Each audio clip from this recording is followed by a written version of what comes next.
À Gaza, tout est décembre, au milieu des ruines que sont devenues les rues d'autrefois, et face au manque d'eau et de nourriture, la solidarité et l'entraide entre les habitants de l'enclave demeurent plus que jamais salutaires. Elle a permis à cet entraîneur palestinien de rouvrir son gymnase, mais à ciel ouvert cette fois-ci.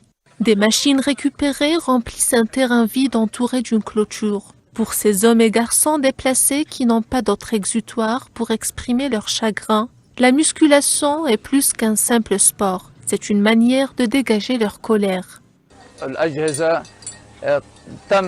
Le gymnase et les machines ont été pris pour cible lors d'une frappe sioniste aérienne dans leur ancien emplacement. Je suis allé dans la zone et j'ai creusé de mes propres mains avec l'aide de mes enfants et de mes amis jusqu'à ce que nous ayons pu récupérer une partie du matériel.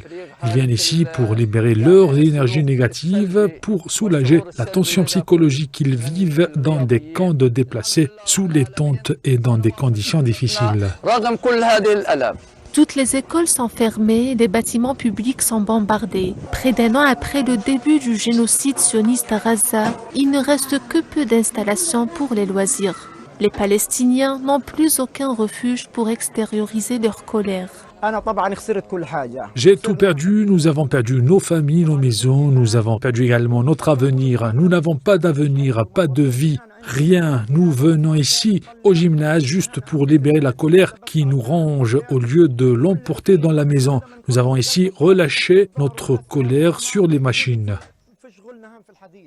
Tout comme leurs aînés, ces jeunes vivent le génocide dans leur chair. Ils n'en connaissaient de la souffrance des leurs que des histoires racontées par les ancêtres. Jusqu'au jour du 7 octobre, la date qui a transformé tous les habitants de l'enclave à de véritables témoins de l'éternelle injustice et de la sauvagerie de l'ennemi sioniste. Pendant ce temps, les jeunes Palestiniens utilisent ce gymnase à ciel ouvert comme moyen court pour échapper, même pour un moment, à leur réalité amère.